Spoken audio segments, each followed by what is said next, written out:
Hi, I'm James at Bespoke and welcome back to On the Counter. In this episode we're looking at the new Secutor Rudis lineup, which includes the new bronze, stone and black models.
So you might notice it's a little bit different setup than what we usually do. We've tried to make it a little bit nicer of a backdrop for you compared to the usual on the counter. So we're looking at the new Rudis pistols. You've got 3 new models to offer here, but they are different to the usual ones. In regards to how they function, how they shoot, the power output, all pretty much the same as the standard Rudis models, which you can find a video. I'll try and link it in the video somewhere up here if I can. Be sure to go check out that video, and we'll show you all the chrono results and a bit of slow-mo shooting of the CO2 as well as the blowback action. So what's new? What have they changed? Well, technically the gun's still made by KJ Works. It still runs on a CO2 capsule in the magazine. It still functions exactly the same way as the standard Rudis does. But they've took a different aspect on the way this thing looks, the way this thing feels, the finishes as well. They've done a little bit better work on, in my opinion. Now the new models come in 3 different variants. Now we have, I'll get up on the close up here. We have the black model, which is like a black finish with a black barrel.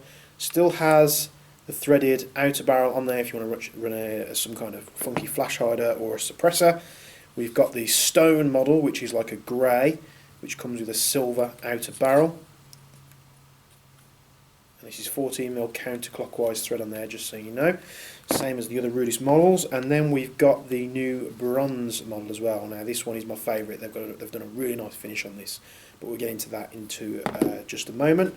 So what you can expect the same amount of capacity with your BBs in this as the normal Rudis. They're the same magazine, made by the same manufacturer. There's no difference whatsoever, and they take the same type of CO2 capsule. Again, they'll run on the same 1 joule power output. They do come with a downgrade nozzle in the box, as well as some tools for fitting the CO2 capsule and other bits and pieces like that. They strip down in exactly the same way as well. Guys, this is a 1911. It uses the standard KJW 1911 system with the CO2. It strips down in exactly the same way, which I'm having a bit of trouble with because they're brand new. So just get this pin out and show you where the hop and everything is. There we go. Oopsie daisy. Slide comes off as usual, and you'll see the hop wheel is accessed from the same part as the normal Rudis. Like I say, I keep referring to the old Rudis, but I cannot stress how much this is the same pistol, apart from the aesthetics. Now, although I keep saying it's the same pistol, that's not a bad thing. We know the Rudises were very good. They were leaps ahead of the Gladius series they did. The Gladius series had some issues, to the point where a lot of retailers, including ourselves, decided to stop stocking them, mainly because they were failing. The slides were jamming up, and all kinds of bits and pieces. We had parts breaking on them, but they were OEM'd by APS, which we were a bit sceptical about when they first did it. I'm sure Secutor are on that, and they're trying to sort any issues, or perhaps maybe going with a different supplier.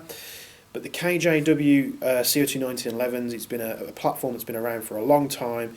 Like I say, uses a CO2, really nice kick and blowback experience with these pistols. It's really loud, really hard kick, and it is a pleasure to shoot. If you're running CQB and you're putting some rounds down, the guys around the corner are going to be like sort of thinking twice about coming round, because the amount of sound this thing puts out. And if, like I say, if you go check out our other video, you'll see some shooting demonstrations in that video to get a feel of what it's like. It's difficult to portray it on camera, but it's definitely a sound to be reckoned with. So, differences.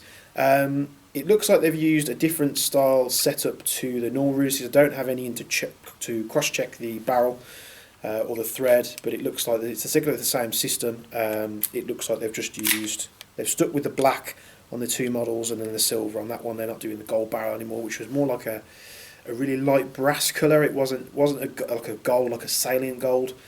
But on the Acta non-Verba pistols, you'll see different slide serrations. You'll see a more boxier square slide compared to the other Rudis. You do not have any slide porting on these pistols. It's all just on the top, or sort of on the very corners of the slide. You've got the Rudis markings. It would have been nice, maybe, not to have the 6mm on there. As far as a realism, I know this doesn't copy any real pistols, but it's nice to not have 6mm plastered all over it for those that like to have their replicas as real as possible. So that's nice. The sights, again, are still very, very nice. They've got like a tri-dot system. It is adjustable, the front sight post, with the Allen key included in the box. Like I say, they're putting out one dual. Now for the warmer weather, they come with a downgrade nozzle, so you can switch that out if you're running a little bit too high power. Now straight away when you get these out of the box, you can feel the difference, and it's mainly down to the grips. The grips are so much better than the original Rudis. They seem to be they have more of a bite on them, so if you're using gloves it's going to be easier to grip compared to the other one. And they've got a nice thumb cutout section, which makes it easier to access the mag release and a lot more comfortable for the user when shooting. Now, I was very pleased with how the Rudis felt. It's a 1911, guys. There's no massive developments in the technology of this thing. It's been done to death, but it's nice that they're doing it right.